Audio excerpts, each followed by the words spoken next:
Welcome, everybody, back to another Genealogy TV podcast. I'm Connie Knox. And I'm Ashley Moore. So today we're going to be talking about obituaries. I can't wait to get started. Yeah, I love all that you can find in obituaries. So let's get into this. I'm excited to do some research, share some tips, and hopefully, some stories along the way too. I'll tell you what, obituaries are some of the best places to go for family history. Sometimes a lot of people forget about obituaries and some of the details you can find in them. Sometimes obituaries are so tiny, like they're like a little one liner or two lines. And then sometimes they're like, a half a page long. And that alone is a clue. Yeah, definitely. It's an economic clue. If you think about it, people who really could not afford, because a lot of times obituaries were charged by the word, and the more words you had, the more expensive it cost for the family to put that obituary in the newspaper. And so sometimes that is a clue in itself as to how long an obituary is. So Ashley, what do you think you can find in an obituary? Gosh, if you really sit down and glean all of that information out of it, depending on how robust it is, you may end up with an entire family group. You may end up with clues about occupation, residency. I mean, it could tell a lot. So just having a death certificate is great, but the obituary really, really does bring some depth to a person's story if you're lucky enough to find one. I'll tell you what, here's a tip. If you're looking for DNA cousins, if you find obituaries that are close to those DNA cousins, because a lot of times when we're looking at DNA cousins, we're trying to find living people. Well, a lot of times living people are named in obituaries, where it says survived by daughter, son. I mean, not only does it give you the names, but it gives you the relationships a lot of times. And sometimes it gets so verbose, like if somebody has, 20 grandchildren, they'll just say, and 20 grandchildren, and they won't name everybody. But a lot of times you'll see both daughter and husband, son and wife, right? I mean, you can find, evidence of marriage, you get evidence of birth, you get evidence of birth order, because a lot of times, just like a lot of our records, they're listed in birth order, which is interesting. What I find to be a challenge sometimes is it can be a clue, but when you get an obituary that says, or preceded in death or survived by, doesn't really matter. But when you see Mrs. John Jones. Yes. And you go, oh my gosh, which of the daughters was Mrs. John Jones?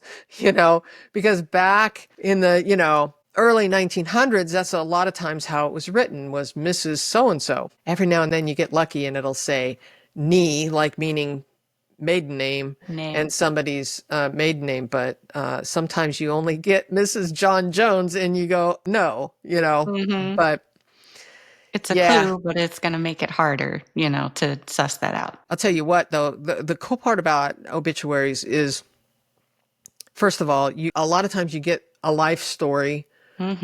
Jane Doe, worked at the so-and-so bank for 35 years and retired and took up quilting or whatever. You can get hobbies, you can get occupations.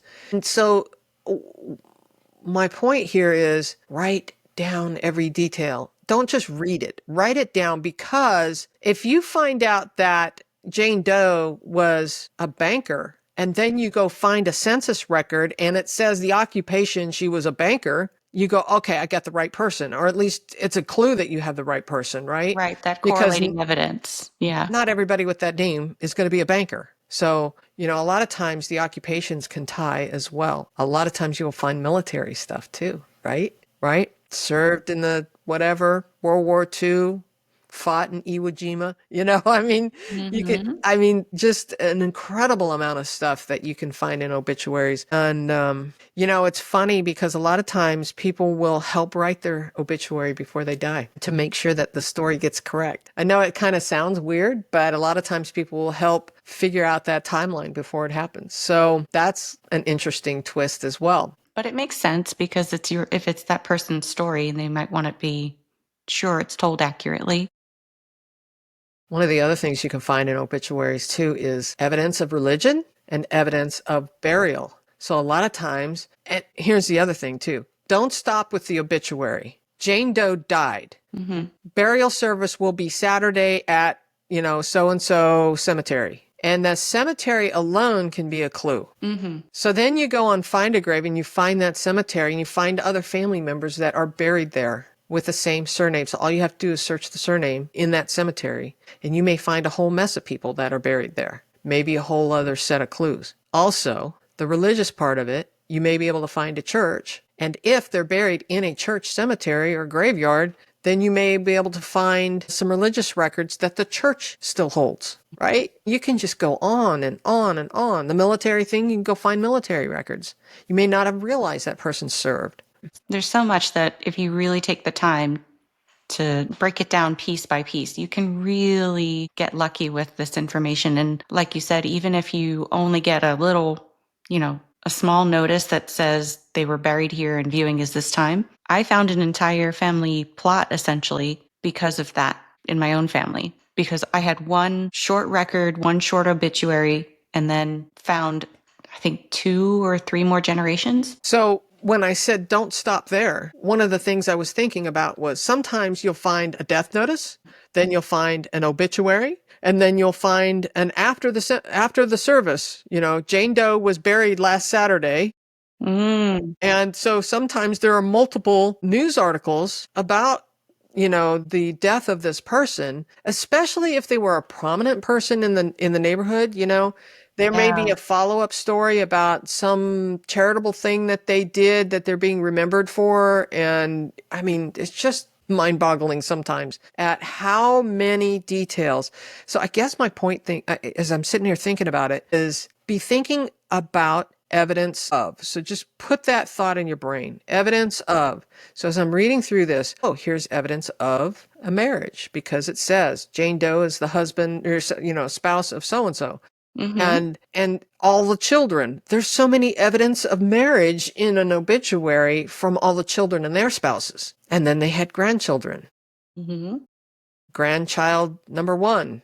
Sometimes you get lucky and it'll even say, grandchild Charles Smith, child of daughter of so-and-so. It might just, you can build a whole family tree on just an obituary sometimes. Exactly. You get a sense of the family structure and then you can, do that quick and dirty tree, or you can, use it in other strategies that might help you figure some things out. You got some tips on where to find some of these obituaries? Gosh, newspapers, of course. I love newspapers.com. That is an Ancestry product, right? They own that one. Chronicling America.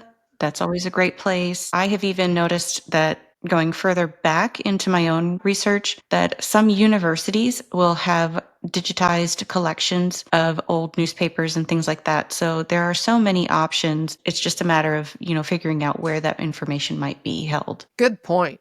And, Ancestry.com has an obituary collection. Mm-hmm. So they're going in and they're reading newspapers from their newspapers.com. And then anytime it recognizes it as an obituary, it's putting it into the obituary collection. Mm-hmm. So for those who are on Ancestry.com, you can go there. Yeah, go ahead. I was going to say, I don't know if you're familiar with it. I've occasionally used legacy.com. Yeah. That's where I've found not as many. I think obviously with Ancestry, it's more, they have a bigger database, but that one too. I certainly would be looking at Find a Grave and Billion Graves, Cemetery Census, because sometimes people upload, if it's their own family and they've got an obituary that they've clipped out of a newspaper or something, they'll upload that image to some of these repositories. Of course, we have Genealogy Bank and, like you mentioned, Chronicling America, newspapers.com. MyHeritage has Old News, which is a new newspaper repository, which they say they have some unique newspapers, especially small town. They're really focused on small town newspapers. Archives.com, of course. Don't forget State Archives. Right. Yes. And you know who else is kind of a hidden gem? A lot of times the local genealogical or historical society will collect the papers. I know here where I live, the Historical Society inherited the newspapers. This guy, his name was William. He had worked for the newspaper here locally, and he worked there for like decades, and he saved every newspaper. Wow. Guess who didn't save every newspaper? The newspaper. So Bill, we knew him as Bill. Mm-hmm. He had saved every newspaper and they were stacked up floor to ceiling he had kind of like a garage shed kind of thing. And when he passed away, the Historical Society went in and salvaged all those newspapers. Now, all of those newspapers, of course, were not in great shape, but last I heard, they still had those newspapers. But guess what? They're not digitized. So check the local genealogical societies, the local historical societies, and the county libraries, because sometimes they inherit these collections. And thank God this guy had the presence of mind to save every newspaper. Now, he worked there for years and he loved working for the newspaper, and he saved every paper. And I've seen pictures of it. It's just amazing how many papers he had managed to save. And What a gift. ironically, the stupid newspaper did not save those papers. And it's like, I don't know what they were thinking, but okay. Well, that's a huge gift, right? Like the fact Right? that he had the presence of mind, like you said, to do that. And then how many people are going to benefit from his efforts? That's a gift. And that's kind of become his legacy, you know? Hmm. I mean, it's amazing. So there's one place that I can think of that we forgot about. Gosh, really? Family. Of course. We need to be thinking about family because, call Aunt Mabel or whoever and say, hey, have you got anything? A lot of times they have these old clippings of old newspapers. So make sure you're checking with family. So, of course, we can always find some really great stories. I don't know if you have any to share. We hadn't really talked about this prior to the recording, but any good stories you got in your family history from obituaries by chance? Actually, kind of. I think I mentioned it a little bit earlier, but I had been looking for, I believe it's my two times great grandfather as I was going through, because it was a side of the family that I didn't know much about. His name was Harry, and my great grandmother, she died pretty early. So there really just wasn't much information shared, from her side, from Mm-hmm. her father's side. And I called a local cemetery because I had found out where he was buried, where Harry was buried. And when I called, I got way more than I bargained for because his obituary wasn't terribly robust. It wasn't something that had a lot of info because, like you said, I think with my family at the time, they were just conscientious of how much they were spending to put that notice. Yeah, yeah, yeah. It's not cheap to bury somebody. No. And, I think that was what, where they were going to spend their money. They were trying to, make sure that they did it as best as they could. So when I called the cemetery, and luckily the staff were super, super nice. Overall, I feel like anytime I've had that experience, they've been helpful. And I asked about this surname. The last name is Pomeroy. And I got a lot more info than I expected because apparently my great grandfather, Harry, had been buried in this same cemetery with several generations of his family that I had no idea about. Yeah, interesting. Yeah, that's good. That's good. One of the things I wish people would do on Find a Grave, and we'll probably talk about this again when we teaser, we're going to talk about cemeteries in the future, but Mhm. I wish people, when they go to a cemetery, not only do they photograph the tombstone, but photograph a wide shot. I want to see who's buried nearby. Yes. Take a high resolution shot, a wide shot, so I can read the tombstones next door, Hmm. because a lot of times there's other family members buried there. Of course, you can always search the cemetery as well. But But yeah, not so it's kind of like reading between the lines when you are reading an obituary because there's a lot more in there a lot of times if you just stop and think about it for a minute. hmm For example, I was talking about birth order, right? hmm A lot of times they're in birth order. hmm Something that we have to remember too is that mistakes happen. Yes. And a lot of times it's a funeral home who's writing the obituary. You may give them all the details, but they're going to write it for you a lot of times, especially more recent times. And then we might also have to consider too that people were cremated and not necessarily buried. So, Yes. you know, there may be a different situation there, but so I did this whole episode on obituaries. I don't know, what was that? 2 years ago, I think. I don't Roughly. 2022, somewhere in there, where I took this obituary and I did this just for the video. It was not related to me because, I talk about this Davis line a lot. And this Hmm person that I pulled out of this obituary, his name is Tally E. Davis, hmm and has no relation to me, but I did it for an exercise for everybody. And It was fun. I know you've seen the video recently. Yes, it was really good to have that refresher. Yeah, so it was kind of fun. So the idea behind that video was to tease the audience with how many facts can you pull out of this obituary? Mm-hmm. And then I think in the end I tell you, but don't fast forward to the end, but it's kind of a good exercise. And so I think that video has a free handout and the link to download the actual obituary for this guy so that you can practice your skills. And yeah, I think that's a fun exercise, and it is chock full of information. It is one of the Yes. best obituaries. I love this obituary. It's got all kinds of juicy, good details in there about this guy and his family. And like I said before, you could build a whole family tree on an obituary sometimes. Mm-hmm. And you know what? That's not a bad idea. Think about this. So you get this obituary and it's got all this stuff and you're going, who are all these people? It says some relationships. Maybe what you do is you go into something like Lucid Chart. Mm-hmm. And if you're not familiar with Lucid Chart, you can just Google it. It's very easy. You can grab a box and drag it onto the desktop, if you will, and type someone's name in it. All the names you're finding in an obituary, and then link them together as you're figuring out how the family hooks together, just as an exercise to think through what you're seeing in the obituary. And when you find evidence of a marriage or something, you can actually, in Lucid Chart, there's a way, when you connect people, there's like these little handles on the side of each box that you put on the thing. You can color the boxes blue and pink if you want to make boys and girls or whatever, but you can also connect them with lines, and you can actually double click on the line. I think it's a double click. You can click on the line and type fonts. So you could put like married, or married in 1854, or, Right. any little detail that you can find. And you can actually sit there and chart out just this obituary in Lucid Chart, which might be a good exercise to practice getting every juicy detail out of that obituary, because some of them are just so robust. Some of them not so much, but like I said, you might be able to find a follow-up story too. Yeah, because I think that the gentleman Tally E. Davis was a prominent part of the community in that episode, and there was really just a great amount of information in there that if you stop to think about it, really, really take your time with it, you get a lot out of it. Yeah, so we can put a link to that episode in the description box of this video, and Mm-hmm. if you're listening on Spotify or something, I'll see if we can figure that out. I don't know how to do that, but we'll figure it out.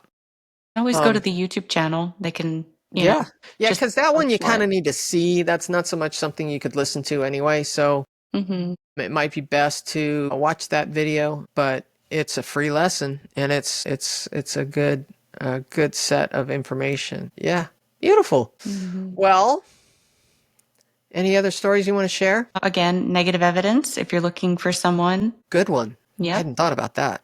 Yeah. Just like That's we a good one. mentioned in a previous episode, that it can really be a clue no matter what. So for those who are not familiar with what negative evidence is when you are looking for someone in a certain place and time and you don't find them. Mm-hmm. That is negative evidence. That doesn't mean they weren't there, but it's if you've done that reasonably exhaustive research that we always talk about Mm-hmm. and you're not finding them, then they probably weren't there. But Mm-hmm. then I would broaden my circle to go outside that county into the surrounding counties, and then broaden again if you have to, or look for other places where other family are. Cause a lot of times people will, move to where their sister is or something. And so people they did, but they don't often venture out on their own. There's usually something that brings them to a different location. So if you can figure that out, that might be the next place to look. So And I actually, because I didn't find an obituary for one of my biological grandfathers, didn't really find anything on him, but I did find his death certificate. I didn't notice anything that was written as his burial. And sometimes, depending on your state and the time, it does actually indicate if there's a cremation. good point. Yeah. So you may not find any evidence of that simply because it didn't happen. I've never understood. Maybe it's a personal thing. I guess it. Why people don't put cause of death in an obituary. And I guess it's because it's almost like early HIPAA, you know, courtesy and respect for the person who passed away to not mention it, but it's always a clue when they go, in lieu of flowers, send a donation to the American Heart Association. That might be a clue that the person died of a heart attack or a cancer, or, whatever donation location is often a clue of cause of death. So, yeah, cool stuff. I hope if you guys are liking the podcast, please subscribe and like them. I would love to hear some of your best obituary stories too. So you put them in the comments sections. We always want to hear about them. We love reading the comments. Yes, I love getting that feedback from the people who are enjoying this and getting to see how what we're doing can also help other folks. It's a lot of fun. And, if you have any tips, we learn from you too. So, it's always good to share your tips because others read the comments as well. Sometimes I've seen conversations going back and forth in the comment sections on the YouTube channel sometimes, where people are having a conversation and helping each other, which is what this community is all about anyway. Well, I say get out there and seek some of those obituaries. I think they're often overlooked, and it's time to go look again. Yes, and take your time. If you happen to find one, really, really do sit down and digest it. Right? Your ancestors aren't going anywhere. Another thing is there are more newspapers coming online every day. And so if you had looked for an obituary, 5 years ago, go look again because it might be that there's new evidence that's popping up. Think about name variations and spellings. Could there be a typo? That kind of thing. Sometimes if you have a death date, you actually want to just go peruse the newspaper in the obituary section for a couple days after a person died to see if there is an obituary there, just in case the search engine isn't finding it. So, yeah, that's a great tip. All good tips. All right. We'll catch you in the next podcast. All right. Sounds good. Thanks. Bye.